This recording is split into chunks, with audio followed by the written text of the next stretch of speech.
आज क्लास 7 की exercise 10D और 10D का पहला सवाल है, कह रहा है कि आकृति में ABCD एक समांतर चतुर्भुज है, तो वो प्रतिबंध बताइए। यहाँ पर देखिए आकृति बनी हुई है पहले सवाल में समांतर चतुर्भुज की, A, B, C और D ये समांतर चतुर्भुज है।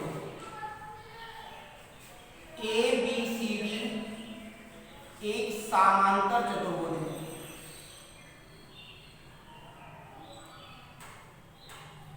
समांतर चतुर्भुज A, B, C, D एक समांतर चतुर्भुज है, तो इसके प्रतिबंध बताना है। प्रतिबंध क्या प्रतिबंध होंगे? नंबर 1, सम चतुर्भुज होगा। सम चतुर्भुज होगा, और सम चतुर्भुज होगा तो सम चतुर्भुज की भुजाएं क्या होती हैं? बराबर होती हैं। ए बी भुजा बराबर किसकी हो जाएगी? BC भुजा के। और अगर ए बी बराबर BC की है तो BC बराबर CD की और CD बराबर DA की, चार भुजाएं बराबर हो जाएगी। अगर सम चतुर्भुज का प्रतिबंध है तो AB बराबर BC की हो जाएगी। इसका मतलब है कि चारों भुजाएं समान है। नंबर 2 में कह रहा है कि आयत होगा। नंबर 2 में आयत होगा।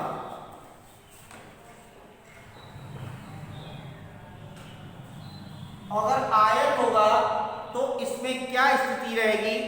यहां पर जो स्थिति है, जैसे समांतर चतुर्भुज की समूह भुजाएं बराबर होती हैं, इसी प्रकार से भुजा बराबर पूरी होगी स्थिति समांतर चतुर्भुज की। लेकिन प्रतिबंध क्या होगा? प्रत्येक कोण 90 अंश का होगा। एक कोण कोई भी ABC बराबर 90 अंश, एक कोण 90 अंश का होगा। और एक कोण 90 अंश का मतलब है कि अगर समांतर की स्थिति में है और समांतर में अगर एक कोण 90 अंश का हो गया तो पूरे के पूरे कोण 90 अंश हो जाएंगे, क्योंकि समांतर चतुर्भुज से प्रतिबंध पूछ रहा है। नंबर 3, वर्ग होगा। और वर्ग अगर होगा तो AB बराबर किसके हो जाएगा? BC के, और कोण ABC बराबर 90 अंश। यहाँ पर अगर AB बराबर BC के तो चारों भुजाएं बराबर हो जाएंगी, और एक कोण 90 अंश है तो शेष कोण भी 90 अंश हो जाएंगे। तो ये एक वर्ग का प्रतिबंध है, ये एक आयत का है, ये सम चतुर्भुज का है। लेकिन ये सब के सब प्रतिबंध किससे संबंधित है? समांतर चतुर्भुज से संबंधित है, क्योंकि समांतर चतुर्भुज की समूह भुजाएं बराबर होती है तो आयत की भी समूह भुजाएं बराबर होगी। लेकिन इसका प्रत्येक कोण 90 अंश का नहीं होता, लेकिन इसका प्रत्येक कोण 90 अंश का होगा। अगर वर्ग होगा तो AB बराबर BC को होगा, लेकिन कोण 90 अंश का होगा। और अगर सम चतुर्भुज है तो AB बराबर BC को होगा, लेकिन कोण 90 अंश का नहीं होगा। तो ये प्रतिबंध था। नंबर 2, इसी आकृति में समांतर चतुर्भुज ABCD में निम्नलिखित कथन के सत्य होने की आकृति को किस नाम से कहेंगे? AB बराबर BC के। इसका उल्टा करना है, AB बराबर BC के। तो अभी आपने सम चतुर्भुज का क्या नाम दिया था? AB बराबर BC, तो AB बराबर BC बराबर क्या हो जाएगा? सम चतुर्भुज। क्या हो जाएगा? सम चतुर्भुज। सम चतुर्भुज। नंबर 2, कोण ABC बराबर 90 अंश, और ये यहाँ पर 90 अंश की स्थिति किसकी है? आयत की। आयत। और AB बराबर BC के, और कोण ABC बराबर 90 अंश, तो ये स्थिति किसकी बन जाएगी? वर्ग की। ये वर्ग की स्थिति हो जाएगी, ये आयत की हो जाएगी, ये सम चतुर्भुज की हो जाएगी। ठीक है, तो इसके आधार पर ये प्रतिबंध बनाना था कि सम चतुर्भुज होगा तो AB बराबर BC के, आयत होगा तो समांतर चतुर्भुज से प्रतिबंध है जो समूह भुजा बराबर उसकी होगी, यहाँ भी बराबर होगी, और एक कोण आपका कितने अंश का होगा? 90 अंश का होगा। अगर वर्ग है तो AB बराबर BC के, कोण ABC बराबर 90 अंश, और अगर AB बराबर BC के तो आपका सम चतुर्भुज है, कोण 90 अंश है तो आयत है, AB बराबर BC हो, एक कोण 90 अंश है तो आपका वर्ग है। ठीक है, इसका उल्टा लिख देना है। इसके बाद सवाल नंबर तीसरा, वर्ग में। सवाल नंबर तीसरे में, तीसरा किससे है? वर्ग से संबंधित है। और वर्ग से संबंधित है तो यहां पर भरना है भुजाओं की लंबाइयां क्या होती हैं? बराबर होती हैं। वर्ग की भुजाओं की लंबाइयां बराबर होती हैं, समान होती हैं। तो यहां पर नंबर 1 में भर देना बराबर या समान, बराबर या समान। नंबर 2 में भरना है विकर्ण होते हैं। कैसे? विकर्ण बराबर होते हैं। कैसे होते हैं? बराबर या समान विकर्ण होते हैं। नंबर 3, चूंकि वर्ग की चारों भुजाएं भी बराबर होती हैं और दोनों विकर्ण भी बराबर होते हैं। प्रत्येक कोण कितने अंश का होता है? 90 अंश का। प्रत्येक कोण 90 अंश का या समकोण होता है। वर्ग का प्रत्येक कोण 90 अंश या समकोण होता है। नंबर 4, और नंबर 4 में भरना है विकर्ण एक दूसरे को क्या करते हैं? समद्विभाजित करते हैं। विकर्ण एक दूसरे को समद्विभाजित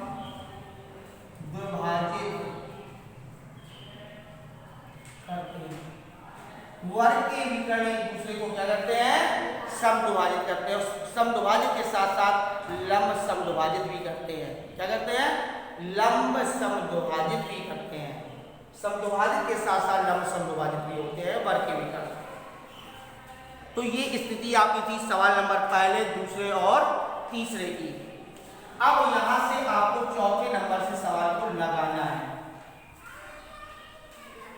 क्या लगाना है? चौथे सवाल में कह रहा है कि एक किसी वर्ग का विकर्ण का वर्ग 50 वर्ग सेमी है। किसी वर्ग के विकर्ण का वर्ग, यह आपका वर्ग हो गया, और वर्ग के विकर्ण जो है वो 50 वर्ग सेमी है। इस विकर्ण की लंबाई नहीं है, वर्ग सेमी है। विकर्ण का वर्ग है 50 वर्ग सेमी है। तो यहाँ पर ए बी सी और डी, ए बी सी डी एक वर्ग है। ए बी सी डी एक वर्ग है। तो मान लेते हैं कि माना वर्ग की भुजा बराबर ए सेमी है। वर्ग की भुजा ए सेमी है। ये ए हो जाएगी, ये भी ए, ये भी ए, ये भी सब ए हो जाएगी। पाइथागोरस प्रमेय लगा लो। समकोण त्रिभुज एबीसी में AC स्क्वायर बराबर AB square plus BC square. Pythagoras प्रमेय है। कर्ण का स्क्वायर बराबर आधार का स्क्वायर प्लस लंब का स्क्वायर। ठीक है। और कर्ण कौन सी भुजा होती है? 90 अंश के ठीक सामने की भुजा कर्ण है। तो AC कर्ण है, AB आधार और BC लंब है। तो AC स्क्वायर, इस AC स्क्वायर का पूरा मान कितना है? 50। ये वर्ग है, बराबर ए स्क्वायर प्लस ए स्क्वायर। तो 2a स्क्वायर बराबर 50। तो a स्क्वायर बराबर 50/2, a स्क्वायर बराबर 25, a बराबर a का स्क्वायर, तो ये 5 का स्क्वायर हो जाएगा, स्क्वायर स्क्वायर काट दो, a बराबर 5 सेंटीमीटर। तो वर्ग की भुजा आ गई 5 सेंटीमीटर। और हमें निकालना क्या है? कह रहा है तो इसका परिमाप ज्ञात कीजिए। तो वर्ग का परिमाप बराबर, वर्ग का परिमाप बराबर 4 इंटू भुजा। तो 4 इंटू भुजा कितनी निकली है? 5 बराबर 5 चौको 20 सेंटीमीटर। 20 सेंटीमीटर उस वर्ग का परिमाप। इसके बाद सवाल नंबर 5वां,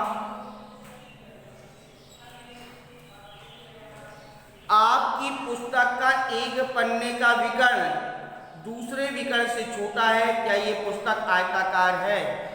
देखिए, आयत के विकर्ण क्या होते हैं? समान होते हैं। आयत के विकर्ण समान होते हैं। और यहां पर कह रहा है कि एक विकर्ण दूसरे विकर्ण से छोटा है। एक विकर्ण दूसरे विकर्ण से छोटा है, अतः पन्ना आयताकार नहीं है, आयताकार नहीं है। तो यहां पर पहली स्थिति हमने आपको दर्शा दी कि आयत के विकर्ण समान होते हैं, लेकिन जो ये पन्ना है उसका एक विकर्ण दूसरे विकर्ण से क्या है, छोटा है, तो ये पन्ना आपका आयताकार नहीं हो सकता है। अगर दोनों विकर्ण समान होते तो पन्ना कैसा होता, आयताकार होता। सवाल नंबर 6वां, और 6वें सवाल में कह रहा है कि एक आयत बनाइए जिसकी संलग्न भुजाएं 6 सेमी और 8 सेमी है। एक आयत बनाना है जिसकी संलग्न भुजाएं 6 सेमी और 8 सेमी है, ठीक है। तो यहाँ पर बनाना नहीं है, आपको सीधी सीधी कर देना है। एक आयत बनाइए जिसकी संलग्न भुजाएं 6 सेमी और 8 सेमी है।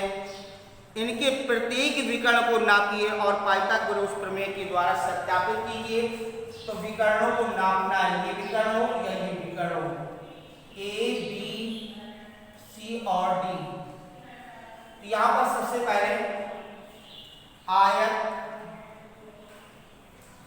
ए बी सी की संलग्न भुजाएं 6 सेमी और 8 सेमी, विकर्ण है AC तथा BD, ये विकर्ण है। तो सबसे पहले त्रिभुज ABC में कोण B 90 अंश है, तो 90 अंश के सामने की भुजा आपकी कर्ण हो जाएगी, AC कर्ण हो जाएगी, AB आधार और BC लंब हो जाएगी। तो यहाँ पर कर्ण AC बराबर √AB² प्लस BC², आधार का स्क्वायर प्लस लंब का स्क्वायर। तो यहाँ पर हो जाएगा 8 का स्क्वायर प्लस 6 का स्क्वायर, 8 64, 6 6 36 बराबर 100, और 100 किसका वर्ग होता है, 10 का, 10 का वर्ग होता है 100, ये 10 सेंटीमीटर आ जाएगा। तो विकर्ण AC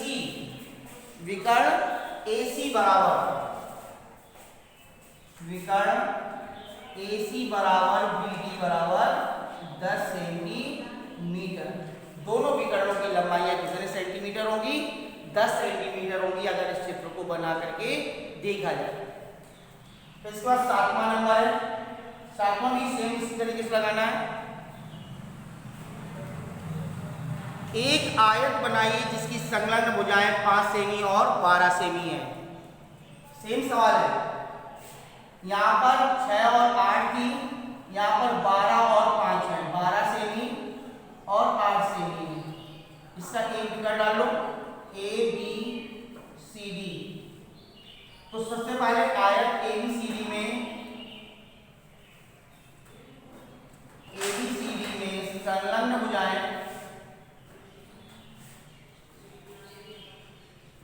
12 सेमी तथा 5 सेमी, और विकर्ण AC तथा दूसरा विकर्ण BD भी हो सकता है, BD है। तो यहां पर सबसे पहले समकोण त्रिभुज ABC में AC बराबर √AB² प्लस BC²। तो यहां पर आ जाएगा 12 का स्क्वायर प्लस 8 का स्क्वायर। तो 12 का वर्ग 144, 8 का वर्ग 64, 12 का वर्ग 144, 8 में 8 की जगह में 5 है, संलग्न भुजाएं 5 है, यहाँ पर 5 हो जाएगा, यहाँ पर 5 हो जाएगा, 5 का वर्ग हो जाएगा 25। तो ये आ जाएगा 169, और 169 इसका वर्ग होता है 13 का, तो यहाँ पर आ जाएगा 13 का। अब ये कैसे आया है 13, इसको भी निकाल के बता दे रहे हैं। तो सबसे पहले 169 में गुणनखंड कर देंगे, ये कटेगा 13 से, 13 बार 13 से काट देंगे एक बार, एक जोड़ा बन रहा है 13 13 का, तो दो दो के जोड़े बनाते हैं, जब अंडर रूट से बाहर निकालते हैं दो दो के जोड़े बनाते हैं, तो यहाँ पर 13 का एक जोड़ा बन रहा है, 13 का जोड़ा बाहर आ जाएगा और ये आ जाएगी AC बराबर विकर्ण, AC बराबर 13 सेंटीमीटर। तो यहाँ पर आयत के विकर्ण, आयत के विकर्ण AC बराबर BD बराबर कितना हो जाएगा 13 सेंटीमीटर हो जाएगा। दोनों विकर्ण समान निकलेंगे, इनको बना करके नहीं केवल सत्यापित करके देख लीजिए।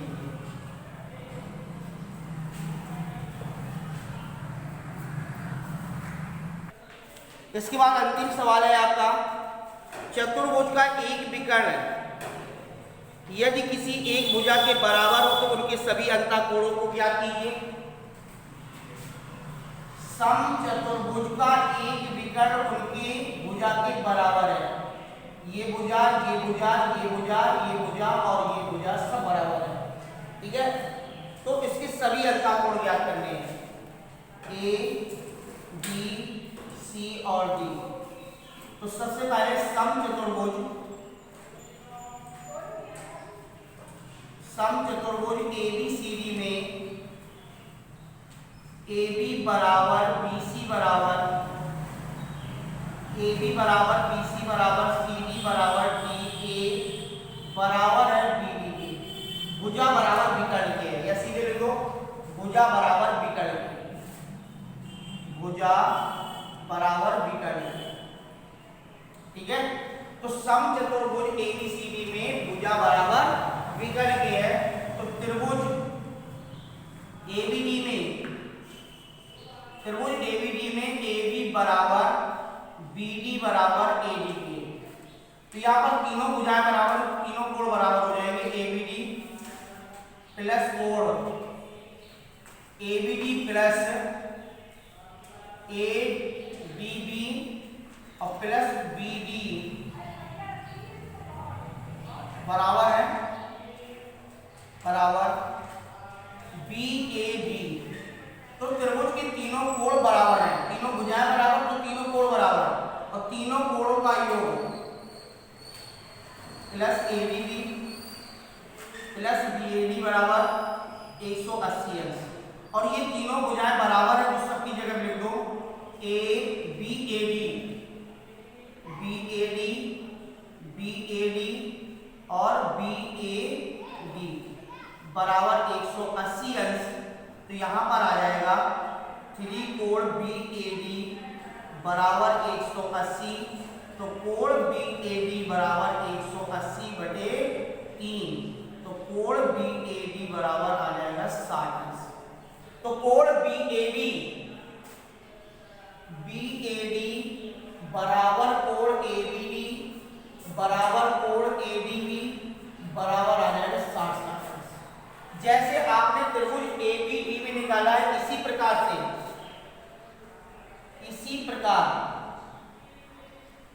त्रिभुज BCD में कोण BCD बराबर कोण CBD बराबर कोण CDB बराबर 60 अंश है।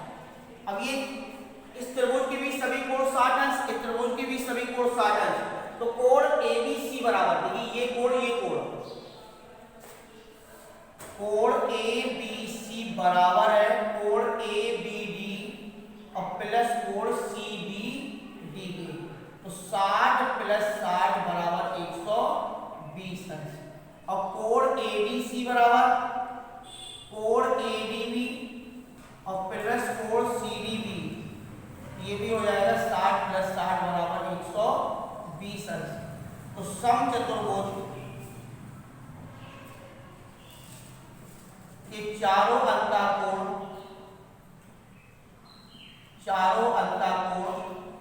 कोण BAD बराबर कोण BCD बराबर 60 अंश और कोण ABC बराबर कोण ADC बराबर 120 अंश। ये चारों अंतःकोण हमें ज्ञात कर लेते, चारों अंतःकोण हमने ज्ञात कर लिए। इस प्रकार से हमें समचतुर्भुज के अंतःकोणों को ज्ञात करना है।